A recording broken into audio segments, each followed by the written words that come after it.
say I am so pleased to have so many of you on with us today, and pleased that my colleagues are on so that we can talk a little bit about this legislation and the reason for the legislation. It is the Keeping Our COVID-19 Heroes Employed Act. And this legislation very simply states that if you are deemed an essential employee during the COVID-19 pandemic, you showed up, you went to work, you did your job, you kept this country running, you would be exempt from the federal vaccine mandate. The way I got the idea for the legislation was meeting with Tennesseans, people who are frontline workers and first responders and healthcare workers and law enforcement, airline workers, trucking companies. And so many times they would say, look, we figured out how to handle COVID. Some of them would express concerns about getting the vaccine because of health issues that run in their families. Some had family members that had adverse reactions. Some were looking forward to having another baby and were concerned about getting this. Some who had COVID and had antibodies didn't want to get the vaccine. And it should be your choice. I'm pleased that we have a vaccine. I thank God every day that President Donald Trump had the forethought to do Operation Warp Speed to demand that our federal agencies and the pharmaceutical companies, the private sector, come together, work together, bring their brightest minds, and find a way to get a vaccine to market, therapies into the marketplace to handle COVID, because it is going to be with us. But we're pleased to bring this legislation forward. And let's see, I think Senator Marshall has some remarks, and Senator Braun also has some remarks. So Roger, go ahead. Yeah, Senator Blackburn, thank you so much. And I'm kind of doing this remotely today, so I don't have as pretty as background, but thank you for your leadership. Most of the folks on the call may know that I'm a physician, and I just remember back in the day when this was all going down, and we asked our frontline workers to be the first ones out there. We didn't know how bad the disease was, if the vaccine was not available yet. We were asking our nurses to run to the sound of the sirens, our police officers, our EMS, and they did it.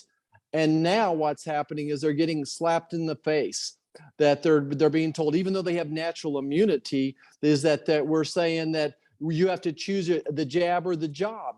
I'm a big believer in natural immunity. It's so sad that this White House, that this CDC has, there's only one size fits all. They see every problem as the nail because all they have is this hammer. But I just know the doctors, the nurses, the police officers back home are so frustrated. But now it's union workers that were working to build defense equipment, and they were essential workers. I think everybody's essential, but those folks that said you have to work and to protect our country, now they're being told jab or job. So it's frustrating. And Marsha, I appreciate your leadership on this, and we'll do everything we can to make sure that we protect those folks and not make them make a choice between the jab or the job. Yes, and now John Catanzara, who is from the Chicago Fraternal Order of Police. He's the president of this organization. John, we're pleased to have you join us. Go ahead for a couple of seconds. I just want to say thank you, Senator, for your leadership on this. You know, police officers in Chicago, Illinois, and countrywide have been at the forefront of this fight and still doing their job. This is a profession that has been under attack for various reasons for quite a long time. And this legislation will put a stop to actually lessening the ranks across this country, because retention and recruitment is an issue. The last thing we can afford to do is have more officers off the street protecting American cities in a situation right now, because they're making decisions, whether it's religious based, morally based, or decisions with their families. These are hard decisions our officers are making, and they should be personal decisions that they are respected for, and let them go back and do the job and keep America safe. So thank you very much. And thank you. Thank you for the work that you all do every day to keep communities safe. And I know that some of your Chicago policemen are looking at going across the line into Indiana. And so let's hear from Indiana Senator Mike Braun. Thank you, Marsha. It's a pleasure to be on something like this. And of course, before I became a senator, a CEO of my company for 37 years. And this is astounding. Never imagined that you'd have the federal government getting into such overdrive to weigh in this fashion. I visited all 92 counties, finished that up in the last recess. Everyone is afraid, not just the essential workers. I'm talking federal employees where that shoe is getting ready to drop any day, and they're going to be the first force to make a tough decision. Small businesses across the state and the country. But what this shows more than anything is, remember, we spent billions into the trillions to keep people at their jobs through the CARES Act. And now you've got an administration and the other side of the aisle that is forgetting all of that and trying to do something that, in my opinion, is going to be more draconian and have more bad effect than anything we've done along the way. So thank goodness for leading on this, and I hope this catches stride and we use this as the pivot point to get the government to back off with these draconian policies that are not only hitting our cities like Chicago, states across the country, but the private sector that increasingly the other side of the aisle seems to dismiss. Well, thank you, Senator Braun. And Brandon Judd, who is president of the National Border Patrol Council. When you talk about being on the front line, they are right there at that first line of defense. Brandon, we'd love to hear from you. Thank you, Senator Blackburn. And again, you've been given a great many thanks, and you're going to continue to get thanks for this piece of legislation that you introduced. I mean, you were just down here on the border. You understand that we're in the largest border security crisis that we've ever faced in our nation's history. And when common sense just simply doesn't prevail in Washington, D.C., this piece of legislation is, in fact, common sense. We cannot afford at this time, during the biggest crisis as far as border security goes, we can't afford to lose any of our employees. One would be too many, let alone a couple thousand. Right now, we've had over 6,000 CBP employees that have asked for exemptions to this vaccine mandate. If we lose even a couple of those people, it's a couple too many as far as the border goes today. So again, I appreciate all that you've done to introduce this legislation. Hopefully, common sense will prevail. I'm not expecting it to, but hopefully common sense will prevail and this legislation will get passed. Thank you. Well, Brandon, we thank you all for the great job you're doing. And as you said, losing a few agents would be very difficult. And we know this administration is not providing the money necessary for overtime. So 6,000 agents short would really begin to change the activity on that southern border.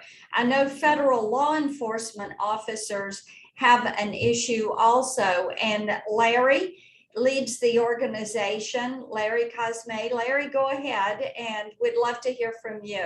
Thank you, Senator Blackburn. Thank you for having us on, having me on. Well, I want to thank you for introducing this legislation, and the reasons why I want to thank you is because the essential workers that the doctor talked about earlier, we're making split-second decisions to maximize the public health and safety throughout the pandemic, and now to villainize these essential workers by telling them, like, you have to have a mandated vaccine and you can't make decisions about your own health.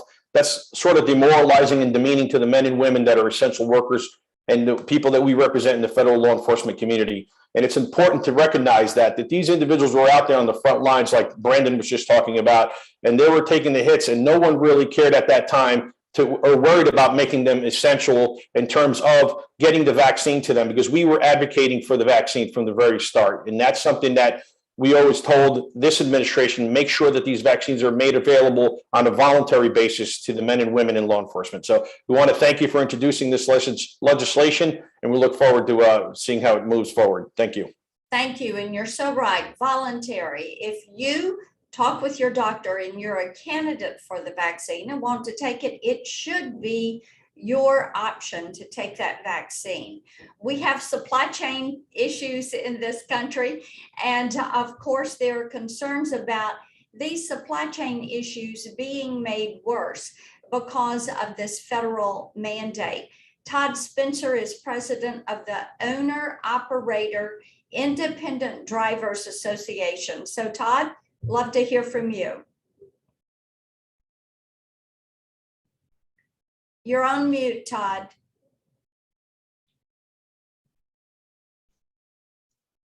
There you go. Rookie mistake, I'm sorry.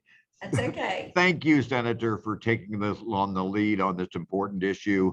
OOIDA was started nearly 50 years ago to advocate for the interests of owner-operators and small fleet truckers. The vast majority of the trucking industry is made up of small businesses. Throughout the pandemic, our folks came through big time to meet the needs of America, to provide all of our essentials, life's essentials. And too often they did that at sacrifice to themselves, and that they struggle to find places to stop, to eat, to use bathroom facilities, or to find needed rest. And ironically, the truckers as a group have been subjected to probably more regulations of dubious merit that oftentimes either create no benefit and sometimes actually result in a negative benefit. We believe that COVID is a real issue. It's a serious issue, but it is also one that doesn't rise to the level of another mandate from on high. And I want to thank you for sharing that perspective. Also want to thank you for stepping up in the area of emission regulations that end up minimizing emission regulations by simply shutting trucks down. That makes no sense either. So again, thank you very much for your leadership on this important issue. Well, thank you. And we are a logistics state in Tennessee, especially over on the west side. And David Owen, who is president of the National Association of Small Trucking Companies, is with us. David? Thank you, Senator Blackburn, for having me on, and thank you for your reaction to this at, as you said, warp speed. I echo a lot of the thoughts you've already that I've already heard, but I'd like to reiterate, this is just a good start.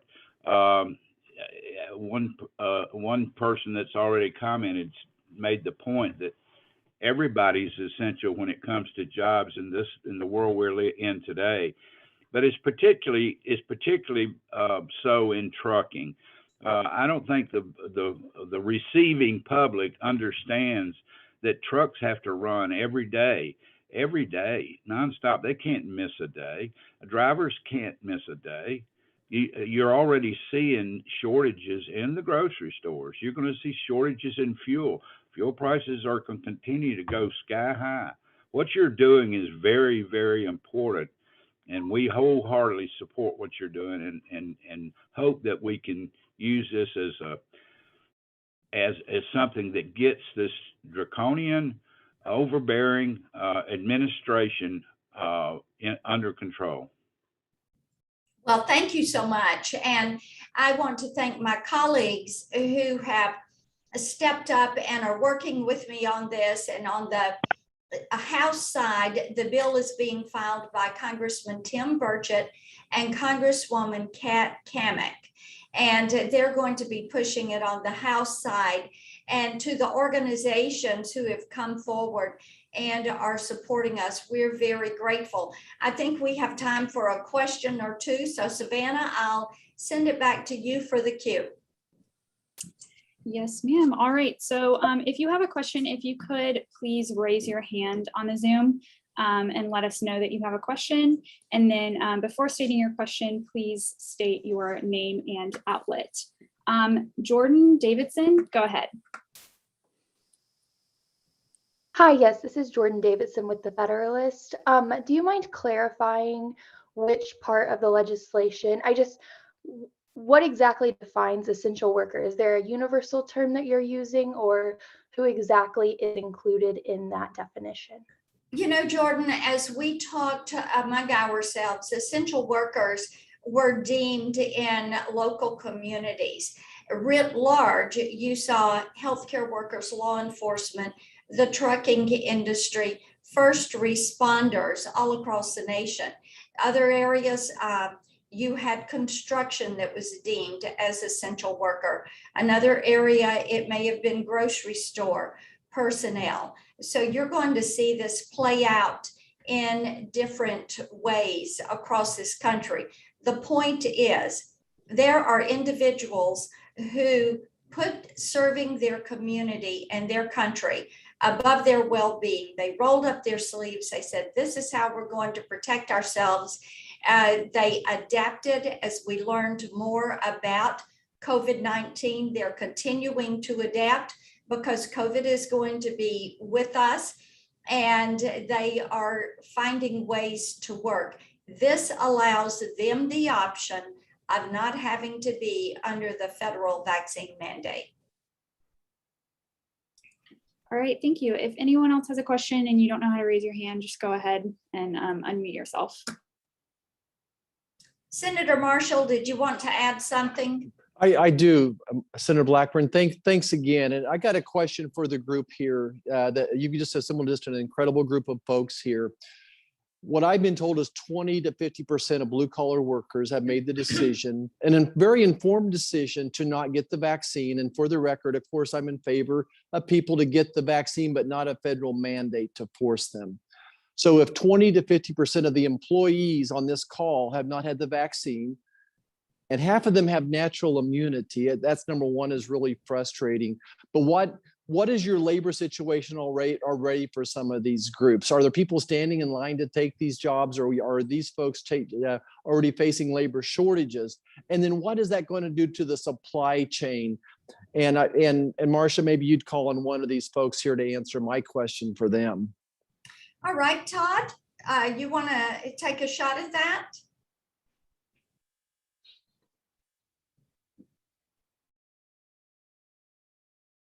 Todd, you're muted again. There you go. Yes, actually, most of the people that we represent, professional truckers, have been in the industry, been in the business for decades. They have learned to adapt to virtually everything, and they've learned to adapt to virtually everything. But when it comes to an issue like this that is so foreign to them, their initial response is, perhaps it's time for me to look at retirement. And we've seen a lot do that.